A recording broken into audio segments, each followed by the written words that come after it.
Hello, everyone. Welcome to Aline Global Technology Podcast. And today I have Debbie Reynolds here with me.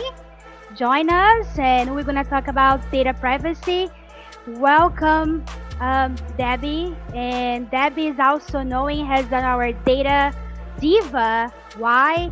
Because she has been doing business in so many countries and now very global and more than 136 countries that she's talking about data privacy. Debbie, thank you so much for joining me. I'm so excited about that. And thank you for honor and your dedication and your respect to my podcast.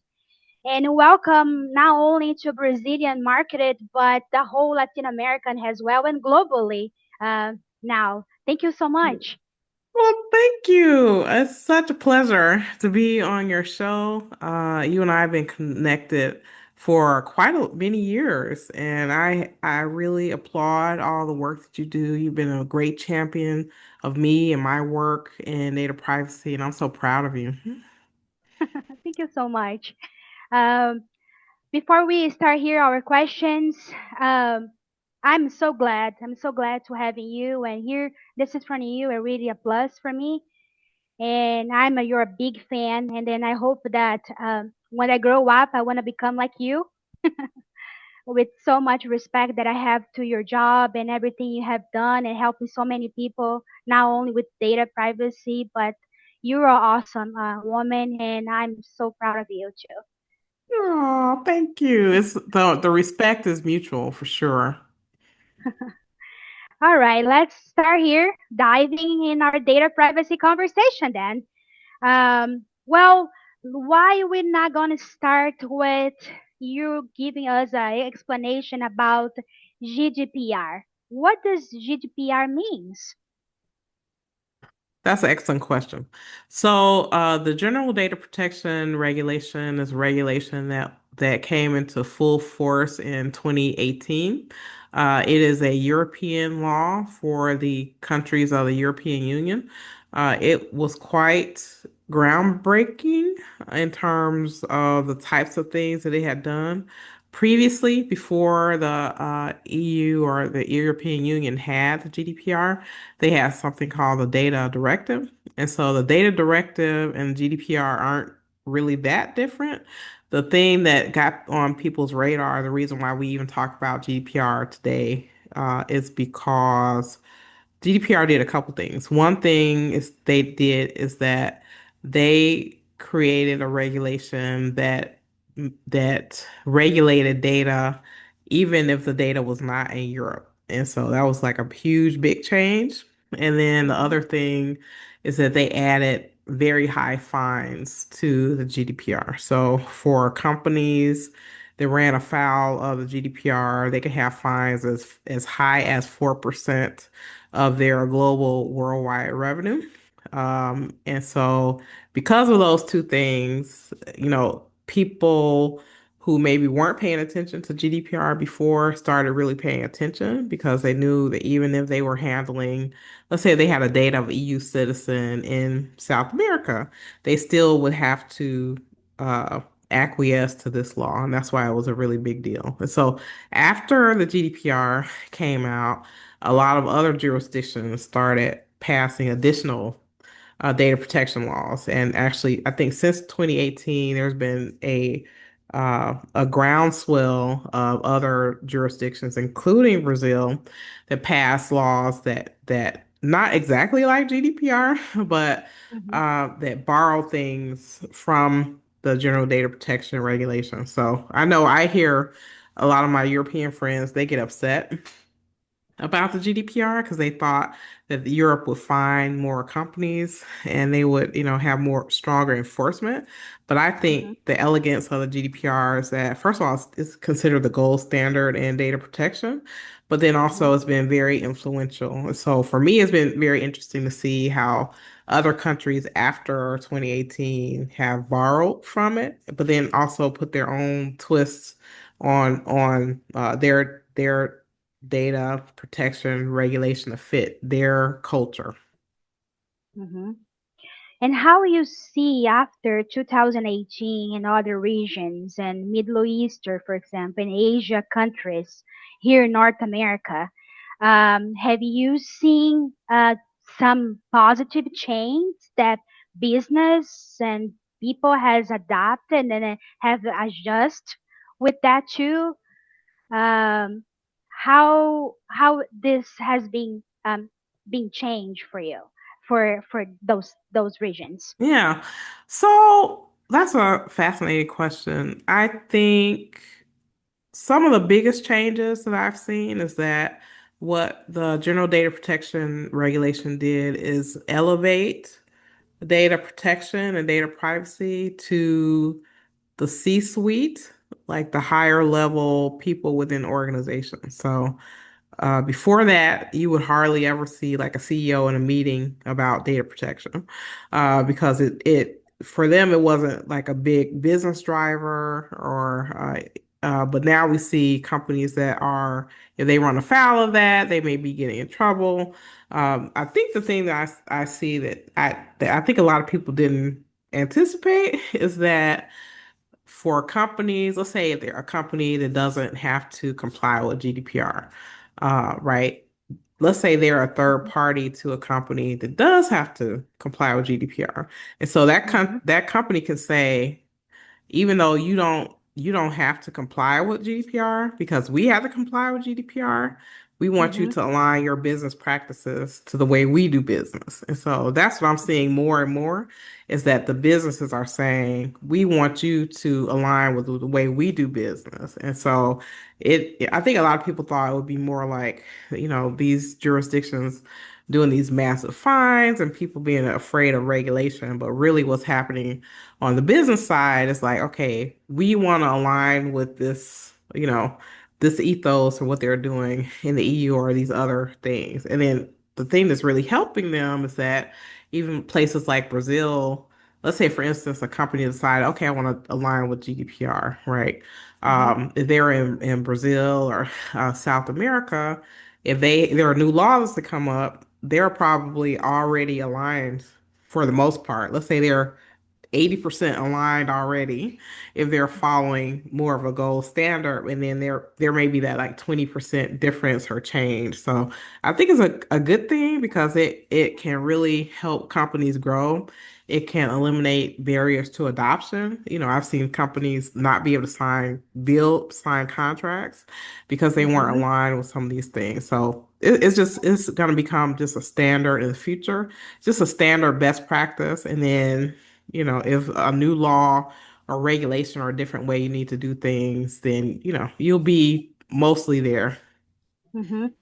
I noticed as well that some communist countries like China, for example, they start with their GDP, which they call has a PIPI on their Hmm. countries in 2021. So that means not too long ago. Yeah. So Hmm. have you seen notice that also that countries like very um, communist or socialist, they also adapting the GDPR as well? Oh, absolutely. So maybe not exactly the GDPR. So to me, I think a lot of these laws fall into three big buckets. So one is laws around data protection where the government has a lot of power. and so that's what we're seeing in Mhm. China. Mhm. Then we have the human rights approach, which we see in the EU, and there are a lot of their laws. And then in the US, we have more of a consumer approach. And so, for example, let's say, Hmm. not all humans are consumers, right? So in EU, as a human, you get these rights. And so in the US, if you're not a consumer, you don't have those rights. So it's like gap there.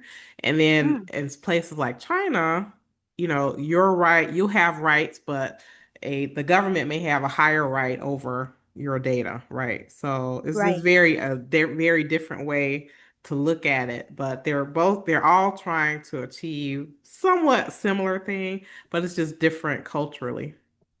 Mhm. Interesting that. Um, Second question here that I would like to give you a little explanation about AI and data, right? According with the research, the MIT research, 95% of the business that implemented AI, they noticed that fail. So it present a lot of issues with the AI, and then the data coming from AI. So that means really, really impact their business and make the business owner not happy at all. Yeah. That's a very So interesting story. yeah, and that's a lot. It is. 95%, according with this research, which Hmm. is Hmm. very high standard research, Hmm. bringing these numbers, it's a big deal. Yeah. Uh, Yeah. I think a lot of companies are very excited about emerging technology, especially AI, and the companies who sell these products are very excited for companies to buy them.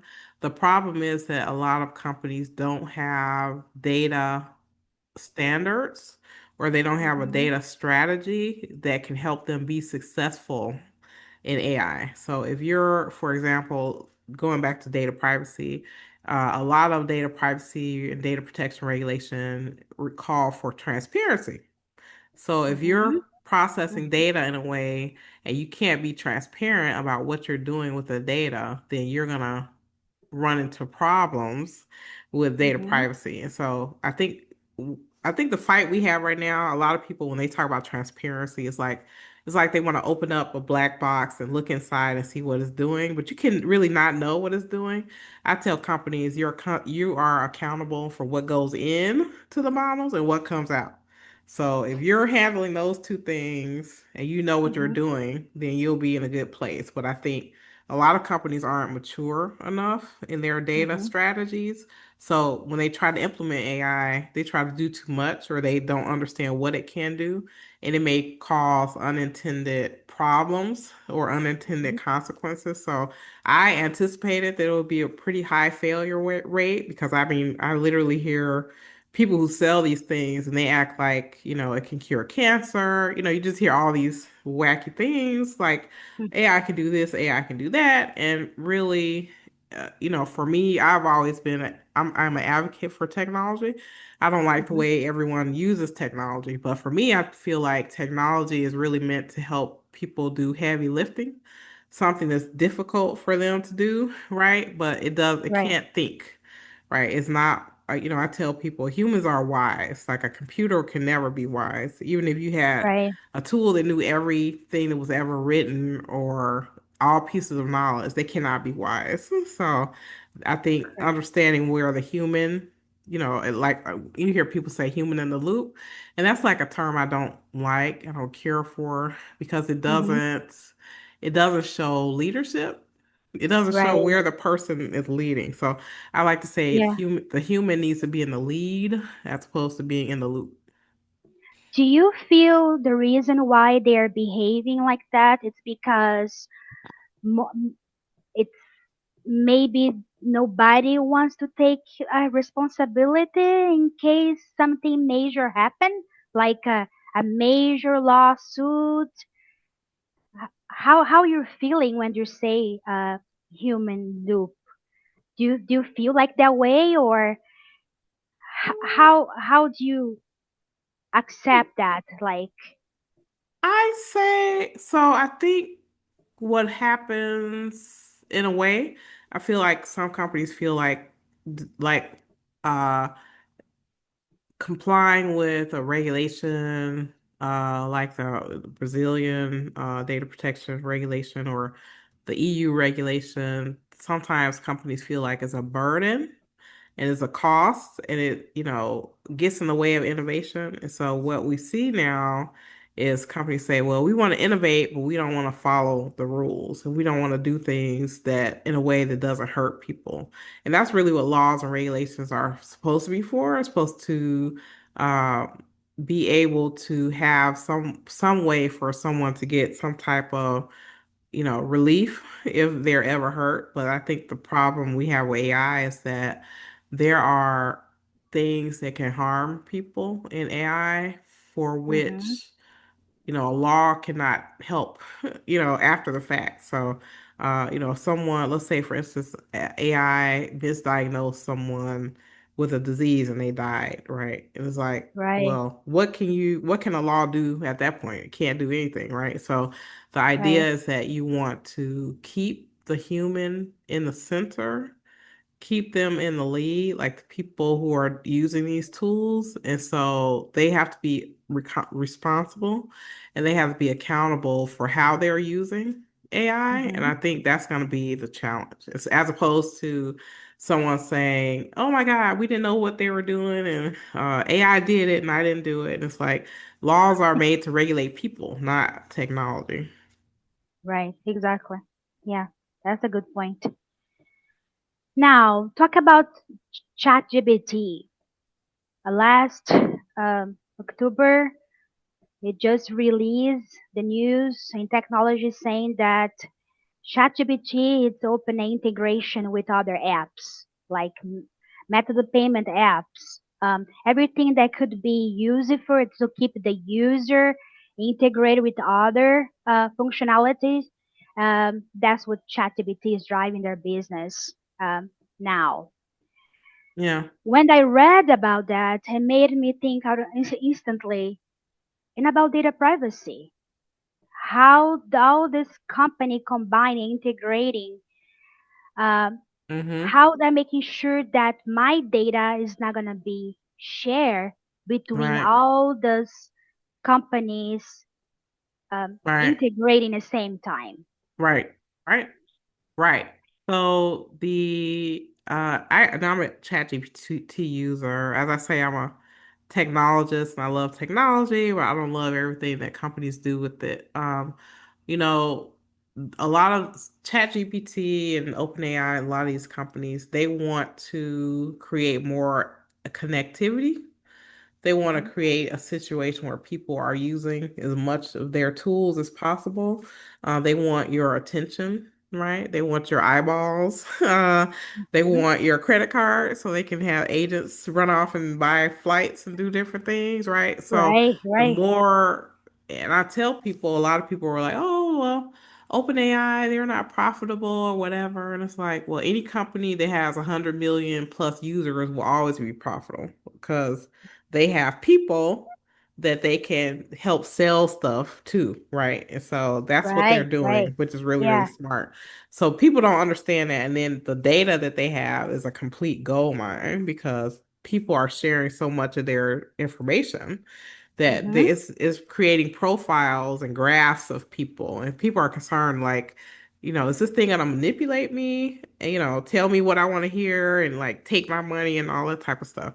But I think when Right. you're talking about the integration, it's very smart of you to think about privacy. The challenge that we have in tools like that is that a lot of times when you're using the tools, they Mm-hmm. say, you're using them at your own risk. Mm-hmm. You're agreeing to whatever it is that we're going to do with this data. You have to really read the fine print. But I would say, weigh the pros and cons, figure out like, should I put my credit card in ChatGPT? I probably wouldn't do that. Or, Yeah. I know that they have tools where you can connect it to like your Google Drive or do different things. Like I wouldn't do Right. that. I'm like, I don't really, no, I don't want to do that. So I Hmm. think people need to think about like, is it a fair trade? Right. So Yeah. is what I'm giving, what, do I get, am I, is it an even exchange? It's hard to be an even exchange in a way, but you want to make sure that what you're giving, that it has true value. And if it doesn't, you should think of a different way to do it. Like, so an example I'll give is that, I think a couple years ago, Amazon had a thing where they were trying to get people to buy stuff using their biometrics. So like their Mm-hmm. fingerprint or stuff like that. And so they would Hmm. have whole stores where you wouldn't have a credit card, but you would use your fingerprint because they connected your fingerprint to your credit card. So then you would just Mm. use the biometric. And I don't think that went very well because people didn't want to give up their information. But, at one point they were telling people, give us your fingerprint and we'll give you a $10 coupon. And I'm like, that doesn't seem like that's a fair trade, right? It's like, Right. and then it's like, well, why would you need my thumbprint? I mean, so I think you have to really think about the way you're using technology and figure out how you can do the best to protect yourself. Hmm. Because, Hmm. like, for example, let's say OpenAI, which they have, I mean, they've already had data breaches. So let's say they had a data breach. What are they going to do? They'll send you a letter, say, oh, I'm sorry, and that's it. Maybe 5 years you get a check for $5 or something. So you have to be careful for yourself, figuring out what you need to do to protect yourself, and figure out if you really trust, that company. Yeah, you're right. But I feel when I find a user and especially Generation Z, very high tech, they did not learn to become a critical thinker. And because AI has been receiving so many updates like monthly or every 2 months, meaning fast, they just update and release it out there for people can start using. I think indicating also for this generation, don't developing a critical mindset to think before uh, react what they're asking for when they are using ChatGPT, for example, right? Right. So it's a learning, I would say, process for not only for us, Yeah. like baby boomers and X, Hmm. that we learn better to think before react, right? Yeah. But Yeah. those young people, Generation Z, and all these millennials, it's very hard for them to assimilate all this change, and that's why all this open AI and are kind of like taking over and controlling their mindset before they even give a chance them to think. I agree. I agree with that. I think, you know, um, critical thinking is important. I think the problem that I have with some of the technologies and the way that people are using it is that sometimes people don't realize that they may be subject to manipulation, right? So it's like Right. let's say that that lipstick that you looked at on the internet, right? And then Mhm. that ad chases you around the internet, or you get a coupon. Hey, come back and buy this thing. And so that seems, it may be annoying, and that's how marketers make their money, by stuff like that. But then you go Right. into AI, where people are having like relationships with AI tools, and they're being fooled by by these different agents and stuff. And so you really have to be careful and really try to think critically about what you're sharing, because a lot of times you overshare, and that can be create a situation where you can be manipulated. But I also feel like Right. a lot of these companies, it's very psychological, the things that happen when people Yes, are on the definitely. internet, right? And Mhm. so a lot Yes. of it is around instant gratification. So it's like, okay, I'll give you like I'll give you cotton candy today, but your teeth will fall out in 6 months. And they're like, well, that's the down the line. I'm not gonna think about that. So a lot of it is like about like instant gratification and then down the line, something bad happens. Right. Really have to think about it in a different way so that Mm-hmm. when let me see. Can you hear me? I can. Okay. I can. So you really have to think about it have to think about it in a different way and try to make sure that you're making the wisest decision. I had a situation where it was I have a friend that had a teenager, and she said their teenager didn't really didn't really care, said, "Oh, I don't really care about privacy. I don't think it's like that big of a deal." And so Mm-hmm. they had they would go to concerts and stuff, and they used Ticketmaster to buy tickets. Mm-hmm. And Right. so they had their kid had got a mail thing in the mail said, "Oh, Ticketmaster had a data breach, and someone sold your data." And their teenager was like really concerned about there. They were like, "What?" Like I just wanted to go to a concert and see my favorite band and stuff. And so now my data is like out there on the internet. And so that was a wake up call for that teenager. And I Mm-hmm. think, unfortunately, there are going to be other situations like that where maybe a younger generation will see, well, do I really trust Ticketmaster? Like, should Right. I do this transaction with this company? I don't know. So, Yeah.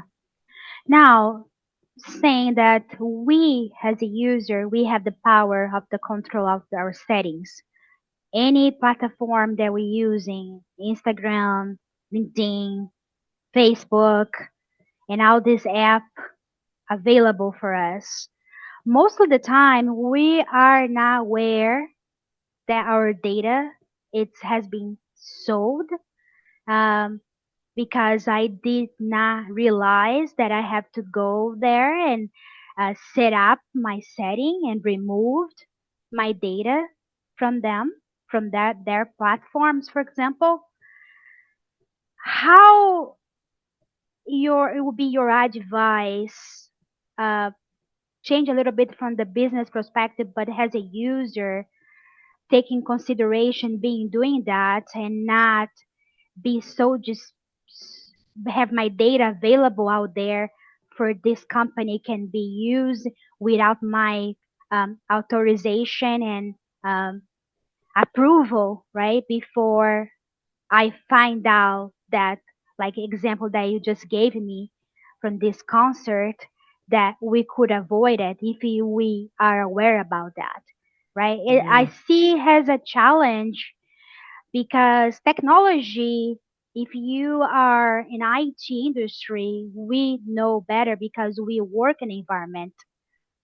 But there is a million people globally, they are not aware and they have no clue what's going on with their data. So what would be your best advice when they open their account with those platforms or they using a specific app, who they can contact, how they can set up their data. If they are not aware and their data has been sell it in the market and in the gray market or whatever, how they can protect, who they can call and contact and communicate it to take action to protect them. Yeah.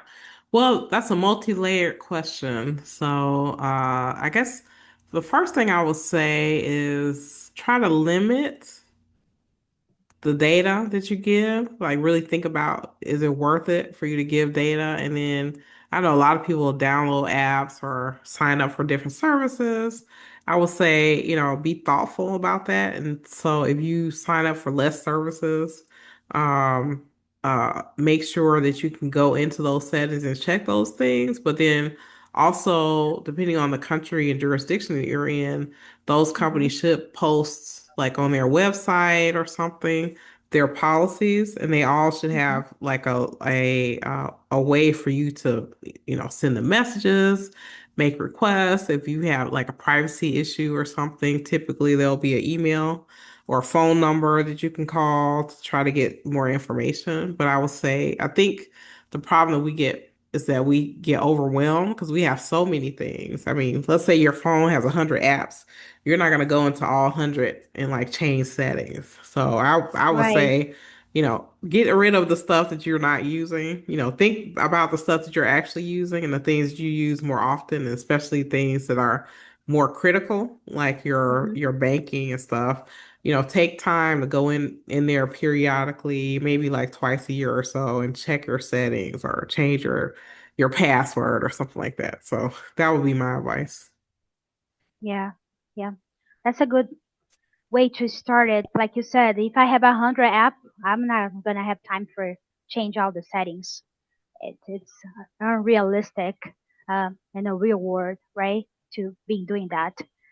But it's still a challenge, and I see globally speaking, not only here in North America, but there is a lot of considerations and people needs to be aware. That's why we're having this podcast today, that people can get familiar. They have their rightness to protect their data, and even that, um, like in Brazil, for example, we have our own laws to protect, but most people they are not aware about that either.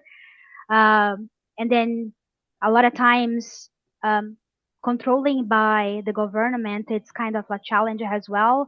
The user they feel concerned how they can have a best approach to protect themselves, and considering if something major happen, hire a lawyer specifically for data protection. It's another issue, I would say, to take in consideration to go moving forward, uh, to have a positive results on this whole process that people can go through. It's Yeah. very, very, very painful, I would say. Oh Uh, yeah. Very stressful. I think Oh the yeah. right word to say is very Mm. stressful. It's overwhelming. Absolutely. I think the advice I give companies, I'm like, collect less. So it's like a lot of times they're like, oh, we have all this data, we have to do all this protection. It's like, well, if you collect less stuff, then you have to have less to protect, right? Or if Right, think really through, like even like say if I sign up for something and if they're asking me questions where I'm like, what relevance does this have to the thing that you're gonna do for me in terms of my service? And so I'll say, right, well, I don't want that because I don't like the fact that they're collecting more than what they need. So from a consumer perspective, I would say make sure that if you're signing up for something, that they're actually giving you true value. And so I tell companies when you do something where you get away where whatever action you take with someone's data, if it doesn't benefit the person, then you're probably going to be in trouble in a in for a data privacy regulation because that's really all about transparency and doing things that the person would want. And then right, for the consumer, consumers have more power than they think. Companies really do care about the bottom line. So they feel like they're going to lose customers or customers are really upset. You'd be surprised how fast that company will change their direction because hmm, they want to have your money. They want your business, right? So right, right, before, it was like as long as I gave you a service or a product, then I didn't have right, to do anything else for you as a consumer. But now these right, data protection laws are saying, in addition to the service and the product that you give me, you also have to be upfront with me and transparent with me with how you handle your data. So just handle our right. data. So if you're not doing that, I've seen consumers really rise up and, make their voice known to companies Mhm, and they mhm, have changed, and so, and that, sometimes a regulation, there's nothing wrong with the regulation, but if you don't mhm. like the way a company is treating you, don't patronize them. Do not buy their services, find someone else's services. And I think that may speak louder than almost anything. Yeah. And listen, all this from you.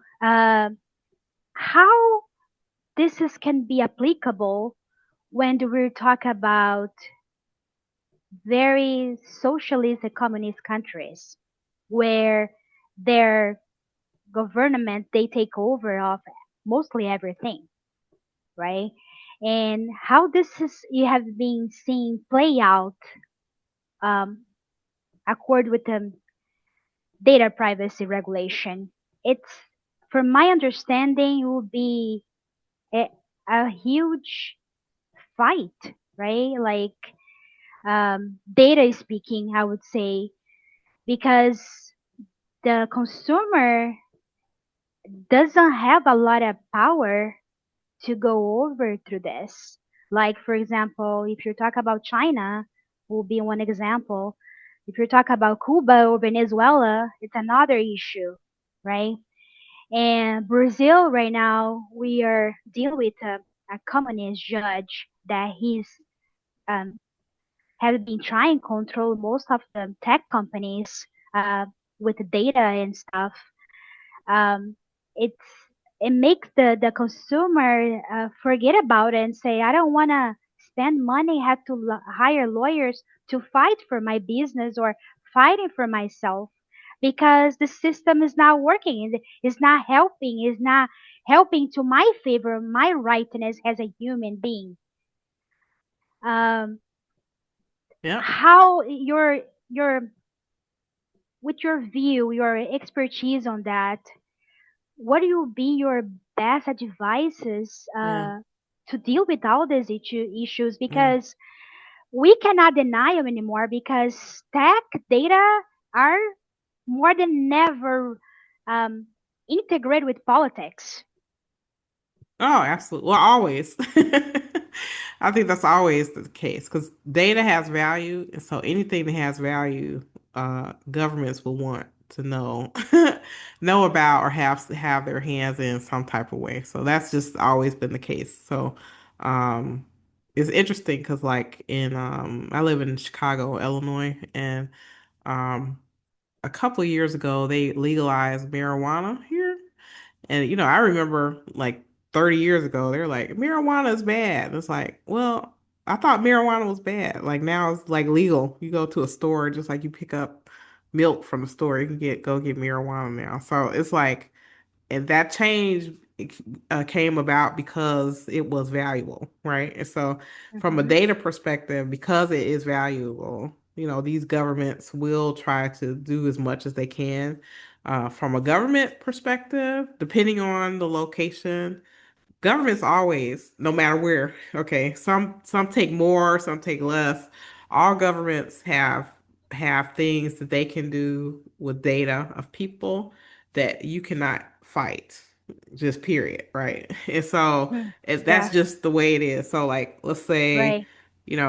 there are certain rights that I may have, but in the US, maybe someone in China has lesser rights, but the government always has more say over some things. It's for in your case, what you were talking about, especially if someone's like an elected official, the appropriate Yeah, way, vote them out, make your yeah, voice known, try to do your civic duty to, let them know that you don't definitely like that. But I right. feel like from my work and what I've seen, governments always try to save things for themselves to give themselves rights that they can do different things with people's data.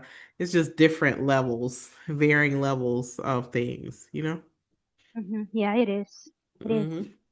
So let's talk about ethic also, because Hmm. there is no transparency to trust and the value of the data, because when they take over and not let the consumer um, have their own rightness, there is no way for us to trust what has been doing, and it causes a lot of issues for business, for, like I said, for the final consumer. Um, that's why each region, each country are find their own way to work with data. And I agree with Europeans, like your friends were saying, that's not the way it was GDPR were released in the first place, right? I'm sure they expect that all this change. and now it getting the point that it's hard to make go back to the first initiation. Uh, it's a lot of change people's mind and also try to adjust with every country. It's kind of impossible. Yeah. It's it's daunting, but the thing that I tell people is that regardless of the jurisdiction, there are some fundamental similarities in how companies are trying to approach it, right? So, Mm-hmm. especially in data privacy, data protection, basically what's happening is that consumers or humans are gaining more rights than they had before, right? Mm-hmm. A lot of them around transparency. So, regardless of how it's articulated in different jurisdictions. Typically, these laws will be, you know, securing the data, being transparent, letting the person see, delete, make requests about their data, right? And so all those things are depending on the different laws and jurisdictions. That'll be like a thread that runs through many of these laws. And so that's why when I talk about companies have a data strategy, if you're aligning with those foundational principles, you can more easily comply with a law in almost any jurisdiction because typically that those are the baseline things that you need to think about, and then the different jurisdictions they may have specific things like more detailed things to that region. Like for example, a good example is like the general data protection regulation. They have Mm-hmm. like six legal bases for that companies can use to process or handle data, personal data of people. Where in Mm-hmm. Brazil, your law has 10, right? So Right. you have more legal basis. So it's not Yeah. exactly the same, but it's Right. enough overlap where you can say, okay, I understand this, but then it may be a cultural difference in the way that that law is articulated in a different jurisdiction. So it's really interesting to see how different jurisdictions handle that. But I think if Yeah. companies think about those fundamental building blocks, then it'll be easier for them. So I tell companies like I don't want you to lurch from one law to the next. So don't get nervous every time a new law comes out and you like panic, then that's not the right way to Right. run a business, right? So if Right. you have those baseline Yeah. things, then you can Yeah. say, okay, well, we're already doing these five things. Maybe we Right. have to do two more things because of that. And that's the best way to do it. Right. Yeah. How you see, um, if I would say a forecast in 5 years from now, between 2030, how you see the data privacy, the GDPR working globally? Do you have a very positive perspective? That's Such a good speaking, question. you see more companies hiring more people, like specifically to work with data privacy to protect both party, their party, and then the consumer, their client party as well. Do you Yeah. see this big change, even that we're having AI? How you're feeling about that? Um, I think, first of all, that's a really good question. You have my wheels turning. I have to really think about that. Let's see. The uh, most companies, data is the lifeblood of most companies, right? So if you don't have right. data, it's hard to run a company. You don't have Yes. information, right? Right. So that data now, the way companies used to handle data or used to think about data, everything was very siloed, right? And so Right. what data protection is doing is say you have to look at data at all areas of your business and in all life cycle of the data. So Right. data has a life from cradle to grave.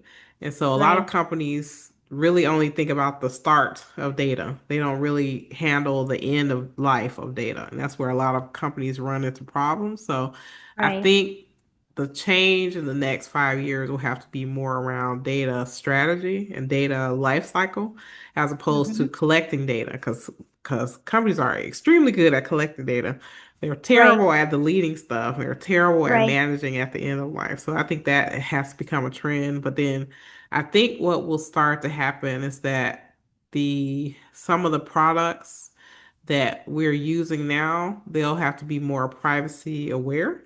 So Mm-hmm. things that help people protect privacy and not make it so hard. Where right now it's like you're you're the way that technology works right now, data systems are made to remember data, not to forget it. All right. And Mm-hmm. so in a Right. privacy situation, we're like, after a certain time, you need to forget this. And companies are not made that way. I think in the future, there'll be more software solutions that are created that way. So that it Mm-hmm. makes it easier for companies to comply with that. But then also Mm-hmm. having people, smart people like you, who can understand more about the data ecosystem from the whole company as opposed to just looking at data from one segmented, department to the other. Right. Yeah. The reason I'm asking is because sometimes I feel like it's out of the control. And because I do have a quality insurance background, we're testing data, right? We're testing environment. We have to test mostly things from technology. And it makes me feel it kind of is going to get to the point that we're not going to have more control of our privacies anymore. And that's why I was thinking and overthinking how this is going to be play out in 5 years from now. Yeah. But I agree. I think the strategy of the business, one of the point important the business cannot forget it that if they want to continue protect their own um, laws and against all the cost with laws and suit and stuff, they have to do that more strategic than anything else and making sure uh, the data governance has been written up correctly and make the employee responsible to manage all this and updated new chains to protect their business. Right. Yeah. I think, I share your concern. I don't know. I don't know if I would be considered like an optimist or a pessimist. I try to be more realistic about it. Yes, I think eventually, I don't know if I'm sure you've heard when people talk about things like decentralization. There are yeah, data architectures that are being created now that will help have people have more control over their data and make it easier for them to yeah, say, okay, I don't want you to use my data anymore. As opposed to right right, now, it's extremely hard to delete data. And so having architectures in place in the future where, like, for example, the internet was not made for security. It was made for sharing information. And so that's right, why we have so many data breaches and stuff, or your bank is, every couple of months, they're like, hey, we're doing this new security thing because they can't they're trying to outrun the bad actors who are trying to get our data and do things with it that we don't want. But in the future, I think that these architectures may be able to help where gives the person control of their data, almost like a bank, and then you choose who you want to share data with. We're still a right, ways away from that, but I think that there will be more architectural and kind of software creation made where it's going to either help companies manage that process better or I think just companies need to, collect less stuff or think through what they're collecting because when I say that people keep stuff too long, they're creating more business risk for themselves. And then for individuals, like the example I gave about apps, if you have 100 apps on your phone and you're not using 100 apps, delete the ones that right, you're not using. Or, right, just try to have a smaller footprint. I'm not yeah, saying get away from technology completely because we can't get away from it. But I think about what you're sharing, who you're sharing it with, and why you're sharing it, and then try to, share less, share the least amount that you need. And that's what companies need to do. Collect the least amount that you need to do what you need to do, as opposed to trying to do this over data collection. Yeah, yeah, definitely. Now, if you're talking about like data in immigration, for example, U.S. are adapting also during their immigration process. Like when you go through, you landed in America, it's gonna get to the point that they gonna know everything about you, right? Hmm. To reduce the illegal immigration, for example, which is a good thing from my perspective. But in the same time, it feels like uh, out of the control as well because the government will be knowing everything about you Yeah, and have the power to tracking yeah, everything you do. yeah, So, and then it made me thinking also, well, then the the lead part of data it would not be part of this yeah, anymore, right? If I request it. No, I don't want my phone be out there. I don't want my social security to be up there, right? So it's I think it's a drastic change happening in technology, and with this advance with AI as well. It's kind of scary a little bit, but has oh yeah, like you're saying, if we don't release a lot of data that hmm, count that it will prevent not be exposed so much yeah, um, with that you right, know social media and stuff, for example. But yeah, a lot of other points it's already out there, like because it is on your oh yeah. phone, Mhm. are already available for people can use and whatever they want to use it for. Yeah. Well, like I think one of the big problems with that is I think it's more of a scare tactic to people, Hmm. but I know they are trying to do that for immigration and try to get people to give their social media, but you don't have to Hmm. give it. I mean, like I don't have like I've never used Facebook, so like if Yeah. I was like, okay, so I don't have one. Or you could delete it. You literally, if you want, you could delete it off your phone, or you can get a different one if you wanted to. So Skip it. whoever came Just up keep with up the it, it's data. not. Yeah, it's whoever came up with that. That's not a good idea because people can just say I don't have one, or which literally I don't have one, so you can't get what I don't have, right? But the us as a consumer, we have the power then to say to reject. Hmm. No matter where you're going, like if you go through immigration, for example, you have the right to say, no, I don't want this to be displayed, or Right. release it from me. We do have this power then. Exactly. We Mhm. just have to say, and whatever country you landed, they have to respect that. Am I right in saying that or not? I think it depends. What I have heard is that the things you're saying, I have heard people, so I know people who like come to the country to um work on work visas, and some of them are being asked for social media accounts, stuff like that.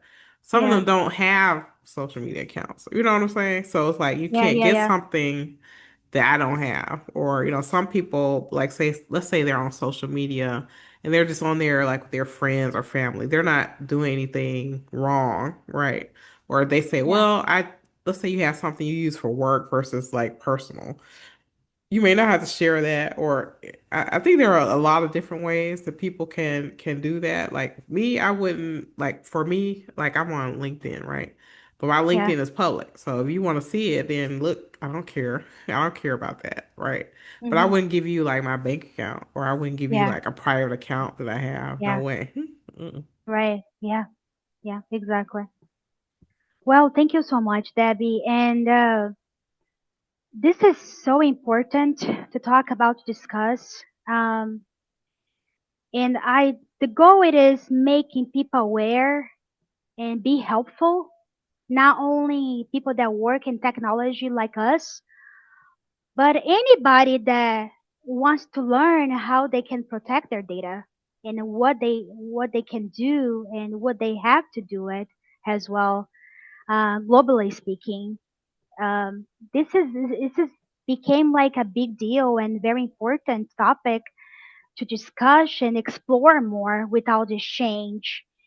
And I hope this is not the beginning, but more discuss, more podcasts can be helpful to people that listen to us and impact and let them know they have the power to say no, to reject, to avoid, to have not that their data being released for any kind of approach they receive. It could be uh, personally or via email or whatever it is. They have their own rightness to say no, to not being shared.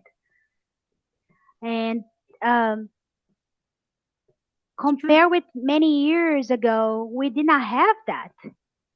We Right. were not aware about all this change.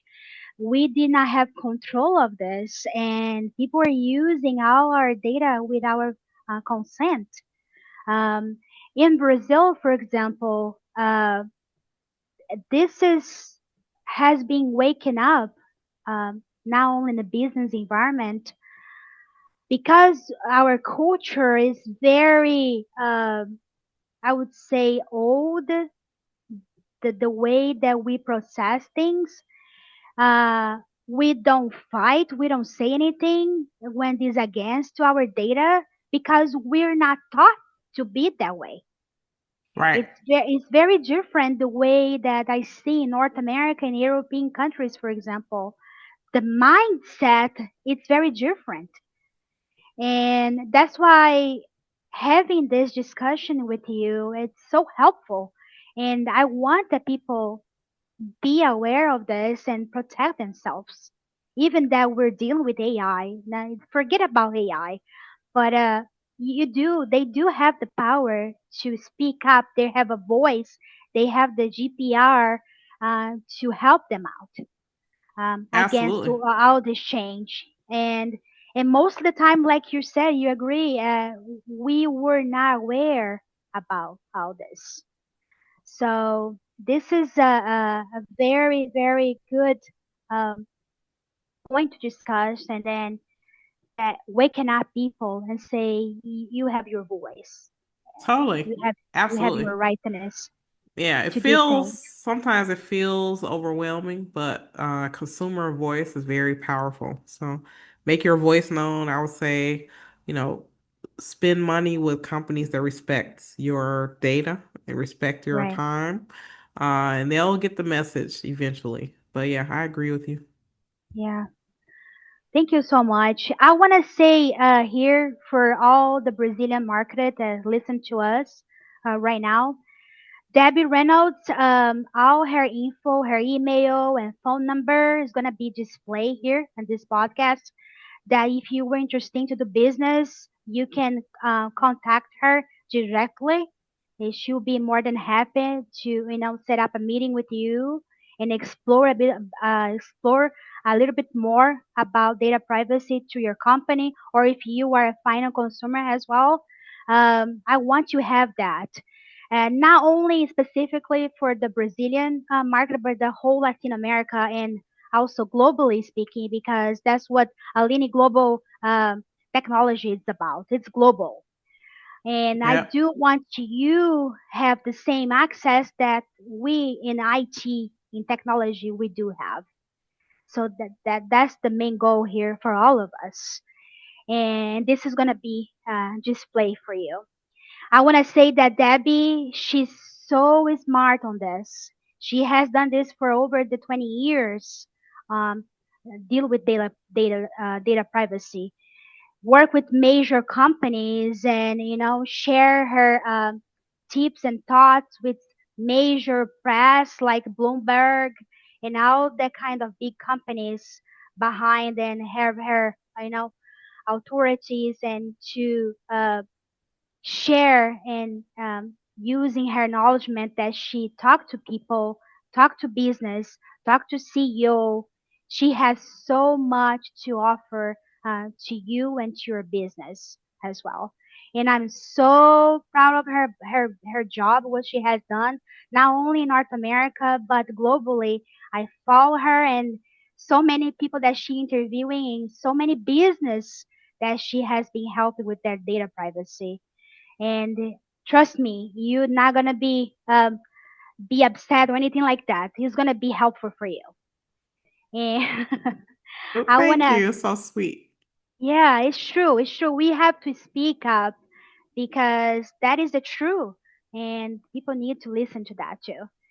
And I want to say thank you so much for your time here. You spent it to me and with me and talking, giving more clarify my questions and people that might have questions as well. It's so helpful, Debbie. Yeah, I really appreciate this time, and hopefully this can be spread like globally, and people can reach you out and start doing business with you more than ever now. And that's Aw. the main goal that we have over here, and that's why it's podcast is so helpful for all of us, and that's our goal, making people happy and try to help in some way how.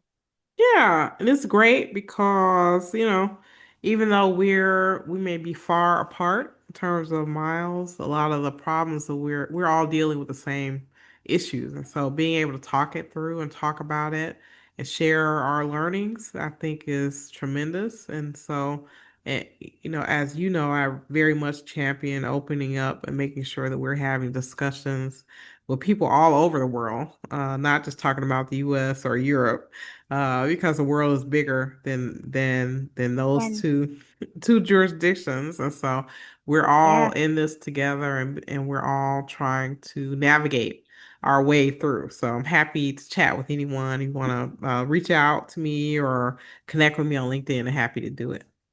yes, thank you so much. Thank you for you spend time here with us, join and listen. Follow us and all the platforms from now on. Reach out Debbie, she'll be happy to assist you as well. And thank you, Debbie, so much. And then, no, a big Brazilian kisses to you. That's how we say in Brazil. But yeah, and hopefully that you enjoy this time with us. And Oh, thank this you is so much. amazing. Amazing. Thank you so much. Thank you so much. All right. I see you next time. Okay. Bye bye.